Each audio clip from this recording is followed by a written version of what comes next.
осы Катарда automation инженер болып жасап жатқан қазақтар көп па? Automation инженер болып жасап жатқан көп. Біріншіден ағылшыншасы күшті болу керек, яғни ағылшынша практиканы дамытып үйренген дұрыс. Ол ең басты алғашқы қадам деп айтуға болады. 250 адам тапсырған сол позицияға, содан 4-еуін таңдаған. Сол жаңағы досым соның біреуі. Жанұя жоқ ол кезде, өзім жалғызбын. Маған сосын енді бастап жатырмын ол кезде, маған наоборот өте қызықты. Секшн керек. Иә, ол сертификат бар жоқ, оған қарамайды. Тәжірибесіне қарайды. Сәлем достар, бүгінгі интервьюға қош келдіңіз. Бүгін интервьюда мен туған ағам Қайрош Ержан. Қайрош Катарда көптеген жылдар бойы жұмыс жасады, automation инженер ретінде. Қанша жыл? Катарда 13 жыл жасады. 13 жыл жасады, баяғыдан бері жасап келатыр. Automation инженер қазақша аудармасы қандай? Automation инженер автоматизационная система, автоматтандырылу жүйелер негізі. Осы маған KPI деп көп жазады. Сол ма? KPI инженер деген ел ол басқа ма? Ол да сол бір зат. Бір зат та.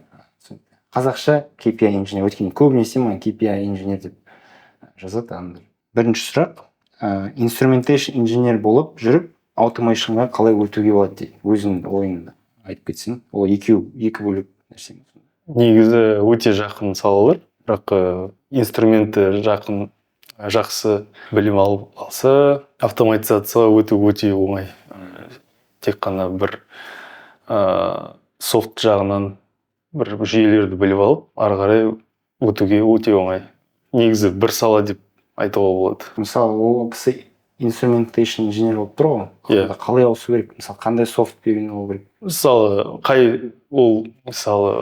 қай компанияда істейді соған байланысты. Мысалы, заказчиктер істесе, ол түрлі системалар бар. Олар қай системаны қолданады, соны үйренуге болады. Содан кейін үйреніп, сол автоматизацияның уже логикасына кіріп, нетіп, ауысу өте оңай. Мына сен Катарда Siemens компанияда жұмыс жасайсың, соның нелерін білуге болады ма? Қандай софт қолданады, қандай технологиялар, конфигурациялар? Жоқ, болады. Ол Siemens'нің өзінің әйгілі жүйелері бар. Негізі бізде бір 2-3 жыл бұрын Siemens Energy деп бөлек шықтық. Бұлай жалпы дүние жүзінде сол мұнай саласынан тыс кетіп жатқасын, Siemens компаниясы 3 жыл бұрын мұнай саласындағы департаментті бөлек шығарды. Siemens Energy деп, оның ішіне турбиналар кіреді және мұнай саласына байланысты автоматизация жүйелері кіреді. Сол біздің компания сөйтіп бөлек шықты, бірақ біздің қолданып жатқан жүйелер барлығы сол оригинал Siemens'тен келе жатқан системалар. Ең сол бір жүйесі, ірі бір жүйесі Simatic S7, Simatic PCS7 деп тоже екінші аты бар. PCS7 деген сол әйгілі сол система. Соны біз қолданамыз. Сол бағанағы системалармен таныс болса болады да, егер instrumentation инженер. Ол бәрі ең әйгілі системалардың бірі автоматизацияға байланысты.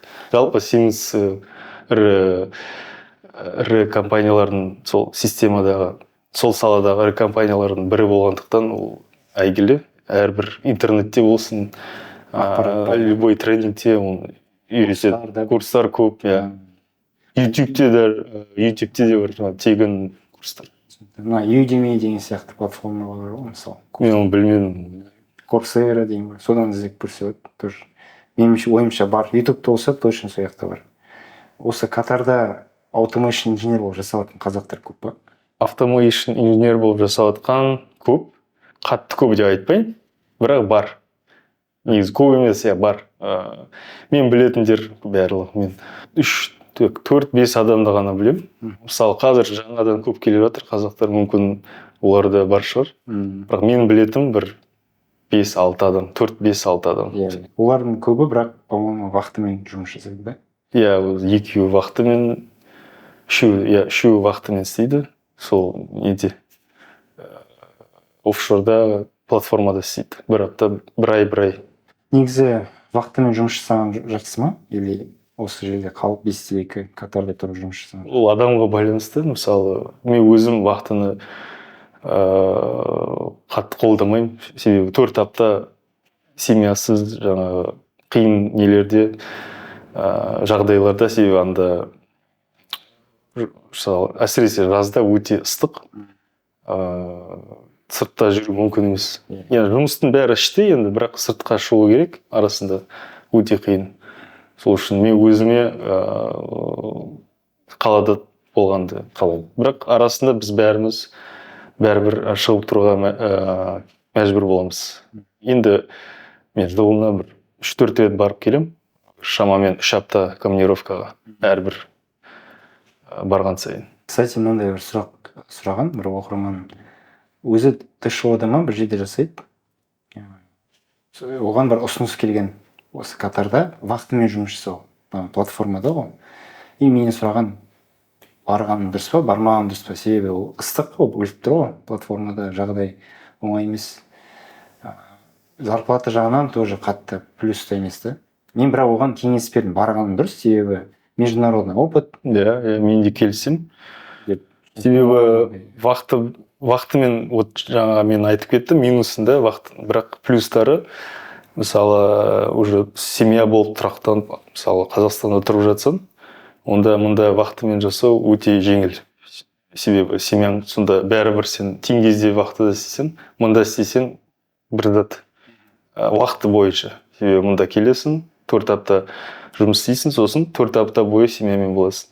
Енді жолына 1-2 күн артық кетіп қалады, бірақ жалпы айтқанда ол қатты әсер етпейді уақыт бойынша. Содан кейін мұндағы бөлек тәжірибе аласың, шетелдік, енді ағылшыншаны, екінші жағынан ағылшыншаны жақсартасың, себебі барлығы ағылшынша сөйлесу керек бәрімен. Сосын жаңағы тәжірибе аласың шетелдік. Енді басқа жерді көрген дұрыс қой бәрібір. Өзінің жаңағы карьераңа өте пайдалы деп есептеймін. Бір кіргесін уже ары қарай өзіңді көрсетсе, мұнда ары қарай өсуге өте жақсы мүмкіншіліктер бар. Катарда жасаса, ол Middle East'ің кез келген мемлекетіне барып жұмыс жасай алады да. То есть уже Middle East'та жасаған деген бір опыт болады. Ол да бір, мысалы, Сауди болсын, басқа жақ болсын, уже жеңілдеу болады. Қыз балаларға жұмыс жасау мүмкіндігі қалай осы шетелде Катарда? Қыз балаларға жасау өте қиындық, ешқандай қиындығы жоқ. Мысалы, жаңағы топ 20 деген шықты ғой, жақында. Топ 20 қазақстандық шетелде істейді. Оның көп адам Катарда істейді. Соның ішінде көп емес, енді бір жартысы қыздар бар. Сол мысалды. То есть айырмайды қыз, ол жоқ. Екеуін де ала береді. Басы істесе жұмыс мұнда. Енді қиын, мысалы, семьялы адам болса, мұнда әкелу жұбайына жұмыс табу керек. Немесе сондай семьялар бар. Әйелі келеді, жұмыс тауып. Сосын семьясы келеді, жолдасы жаңағы жұмыс тастап, мұнда бірге болу үшін мұнда тұра береді. Ондай да бар. Сол жағы тек қана қиындау. Мысалы, жеке жағдай егер үйлессе, онда келуге болады. Айтпақшы, қыздар келсе, қыз спонсор бола алмайды да семьясына? Болады. Мен жаңа айтып жатқанда сондай бар. Мен сондай бірдеңе естігем. Ер адам келсе, семьясына виза бәрін алып береді ғой. Қыз да сондай. Қыз болып келсе, тоже болады. Тен кезде INC Meteorology инженер позициясында жұмыс істеп жатырмын. Мені Катарға қарастырамын. Automation статусы бар ма? Мен Meteorology, ол түсінбей отырмын қай не екен. Бір инструментпен немесе бір прибормен байланысты болса, тапсырып көрсін. Жалпы тапсыру оңай. Мысалы, мен жақында бір досым, өткенде айттым ғой, жақын досым осылай тапсырды, неге сайтқа интервью өтті 2 апта бұрын. 250 адам тапсырған сол позицияға. Содан 4-ін таңдаған, сол жаңағы досым, соның біреуі. Соны интервью өтіп, енді кеше нені сұрады уже, жаңағы пейслип сұрады. То есть оффер дайындауға олар дайындалып жатыр. Информация жинап жатыр. Қай сайттан тапсырды? Ол North Oil компанияның өзінің официальный сайтында жаңағы Careers ары қарай есімде жоқ, сондай бар сайт. Любой компанияның сондай сайты бар. Qatar Energy болсын, басқа болсын. Просто Google'дан North Oil Company деп іздеу керек. Сонда ең бірінші болып сайты шығады. Соның ішінен Careers. Careers и соның ішінде вакансиялар. То есть тікелей өзі тапсырған, ешқандай көмексіз, ешқандай рекомендациясы. Мен ол жаңағы өзім Катарда болсам да, бірақ ешқандай оған біреуге хабарласып, олар хабарлассам да олар сен етпейді, себебі олар өздерінің несі бар, фильтр жасайтын системасы. Инженер по автоматизации деген диплом енді алғандарға неден бастаған дұрыс болады дейді. Енді маман болып бітірді университет. Негізі жалпы университет кезінде уже практика алған дұрыс. Мысалы, мен өзім ТШО-да практика өттім. Университет оқып жатқан кезде преддипломная практика, содан кейін летняя практика. Сондай екі зат сияқты басқа компанияларда да Алматыда бар. Бұрын болды, қазір енді есімде жоқ. Бірақ болу керек. Сол университет кезінде тегін жұмыс істесе де сондай тәжірибе алса, сосын уже сол тәжірибе алған компанияға орналасу өте жеңіл. Қай жерде тәжірибе алдың, практика, сол жерге кіріп жұмыс істесе, содан уже тәжірибе алып, уже параллельно жаңағы ірі компанияларға резюмелерді жіберсе болады. Сен, получается, өзінің мамандығың басқа болса да, то есть оқыған мамандығың басқа ғой, содан сен мүлдем басқа мамандыққа ауыстың да, мына automation инженер. Қазір уже шетелде жұмыс істеп жатсың. Сол туралы айтып кете аласың ба? Саған не нәрсе көмектесті? Қалай ауыстың вообще процесі қалай? Біріншіден менікі мүлдем басқа емес. Ол өте жақын. Жаңағы мен оқыған ақпараттық жүйелер, программист болып бітірдім. Жұмыс істеп жатқан қазіргі сала автоматизация. Ол өте жақын. Олар не принциппен істейді. Сен алгоритм сияқты, бірақ андай автоматизация одан да жеңіл деп айтуға болады. Себебі анда жаңағы логика құрастырған кезде жұмыстағы өте жеңіл условиялар қоясың. Мысалы, ақпараттық жүйелерде онда уже күрделі нелер, данныйлар өте көп. Сол үшін одан да жеңіл деп айтуға болады автоматизация. Енді бір несі тек қана сол өндірісте болғасын кішкене әрбір қадамды мұқият тексеріп алу керек, себебі әрбір қатенің зардаптары өте күрделі болуы мүмкін. Ол даже жаңа біз риск таблица толтырғанда сол зардаптар асып кетуі мүмкін. Мысалы, бір құдай сақтасын, бір қате кетсе, жаңағыдай мұнай төгіліп жарылса, мысалы BP оқиғасы болды, сол сияқты бүкіл индустрия, бүкіл жаңа компанияның несі банкрот болып қалуы мүмкін. Сен бір қате кесірінен. Жауапкершілік өте жоғары. Жауапкершілік өте жоғары деп айтуға болады. Миллиондап шығын кетуі мүмкін. Мүмкін, сол үшін сол үшін ол мына салада өте жаңағы мұқият жұмыс істеу керек. Осы шетелге жұмысқа тұру жолында айтып кете аласың ба? Қалай болды? Менің ба? Енді мен ондай талпынған жоқ, бәрі өзімен өзі болып кетті. Бізге университетке Siemens'тің рекрутерлары келген 2007 жылы Норвегиядан. Солар жақсы оқитын жігіттерді, қыздарды іріктеп, интервью өткізіп, сөйтіп жұмысқа алды бізді. Содан бері мен Siemens'те жұмыс істеп келе жатырмын. Бірақ бір айта кететін менің жағдайымда кішкене бір жыл кешігіп бардым. Себебі мен барайын дегенде финансовый кризис болып қалды. Менің позициям кішкене дайын болмай қалды. Сөйтіп жарты жылға күт деп айтқан мені. Бірақ мен оны күтпей ТШО-ға жұмысқа кірдім. Бір жылдан кейін олар қайтып шақырды. Позиция ашылды деп Норвегияда. Сөйтіп мен кеттім Норвегияға. Siemens.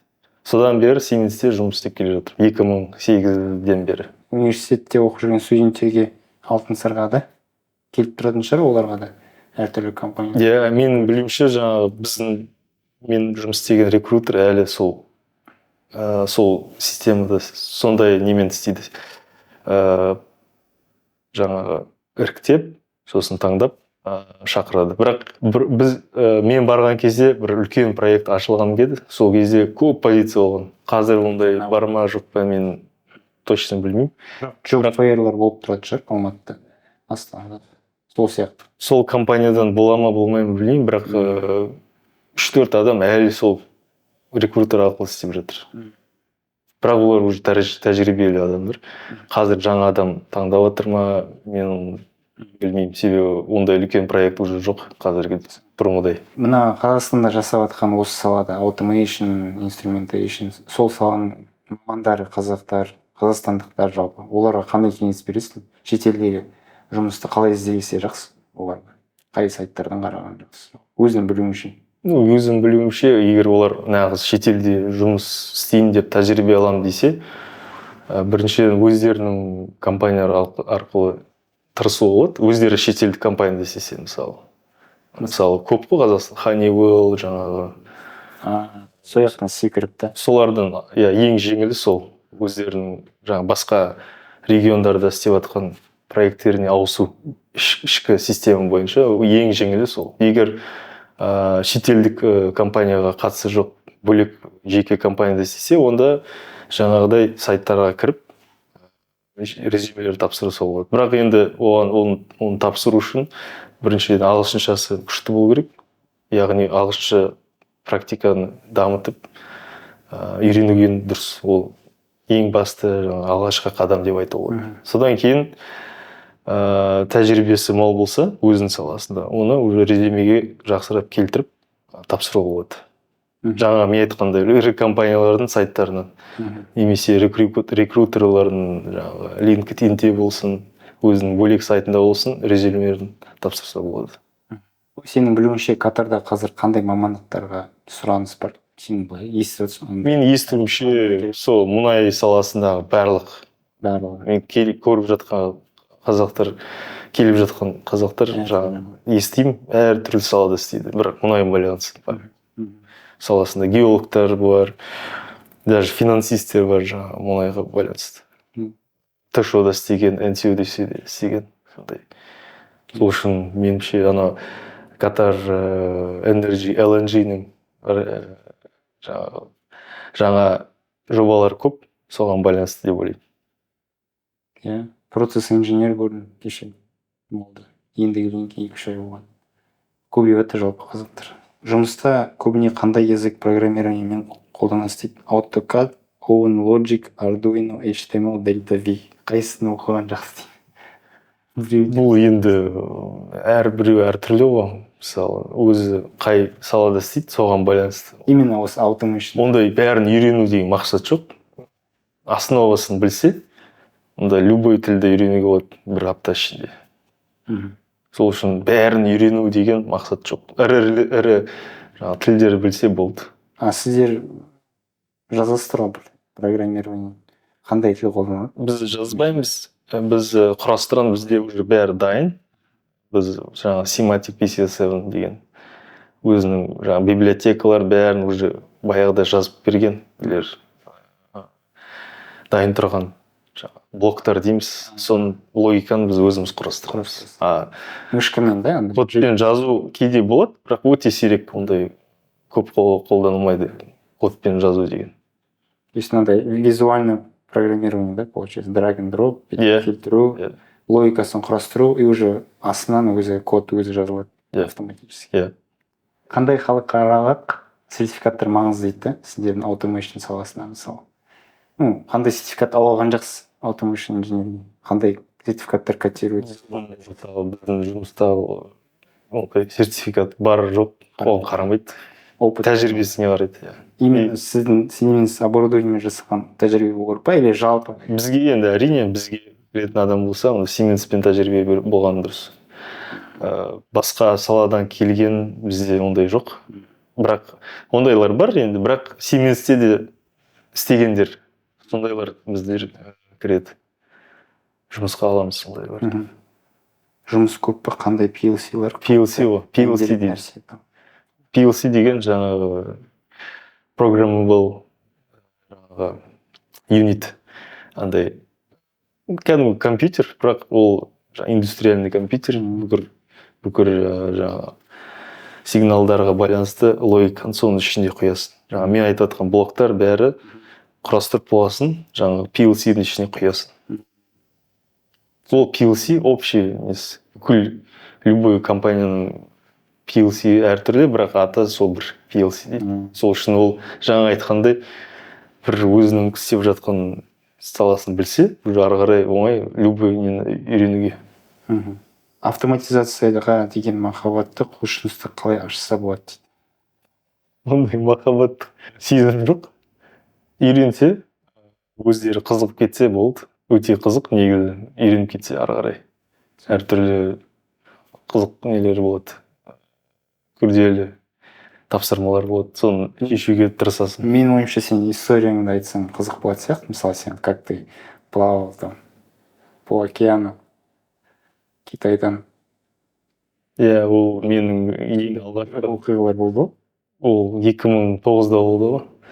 Мен Siemens-тен жаңа буровой платформаға құрастырып жатқан буровой платформаға жіберді. Сол кезде сол вахтамен істедім. Жаңа коммишнинг дейді. Пусканаладка. Соны істеп жүрдім. Сосын жаңа Норвегияға бір курсқа оқуға кеттім. Сол кезде жаңағы не болғасын?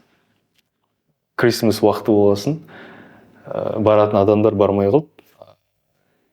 Крисмас болғасын бәрі демалысты. Сол үшін маған ұсынды, сен барасың ба деп. Сосын мен жақсы барам дедім. Ол кезде жанұя жоқ, ол кезде өзім жалғызбын.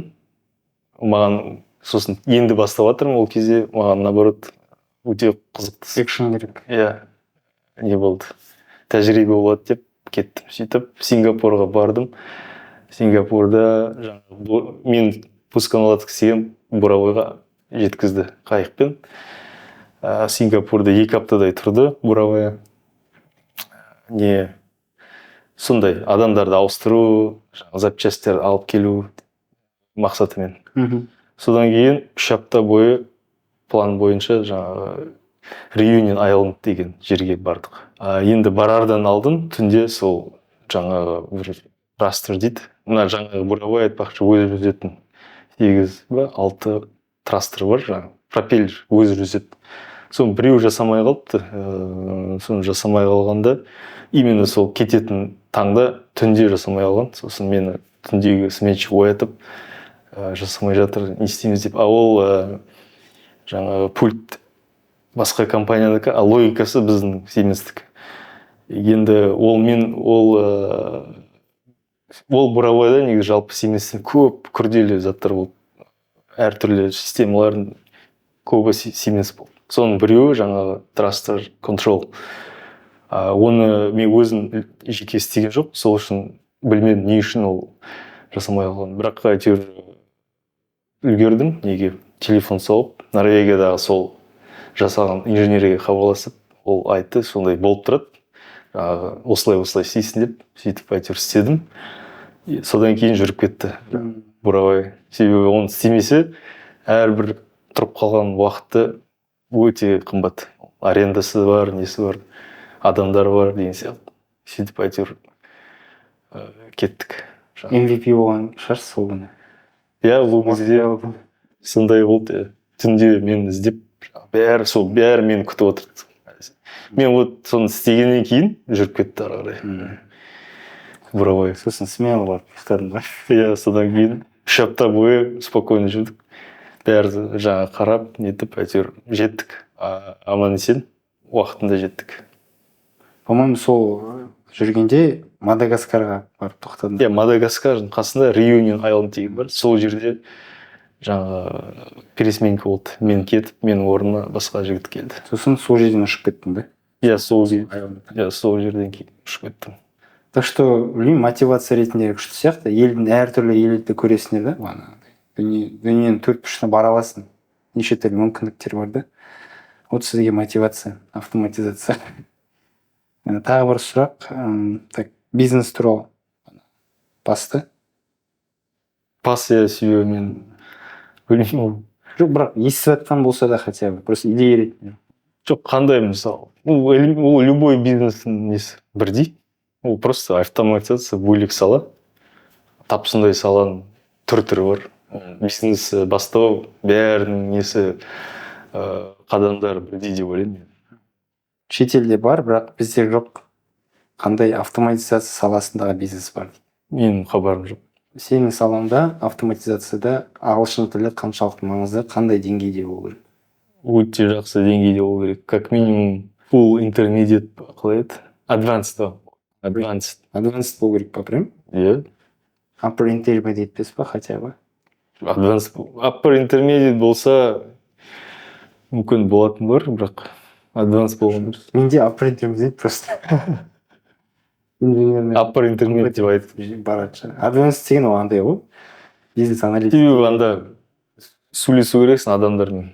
Көп енді әрине сен мысалы өте бір азғантай бір тапсырма беріп қойса, онда саған даже интермедиатте жарайды.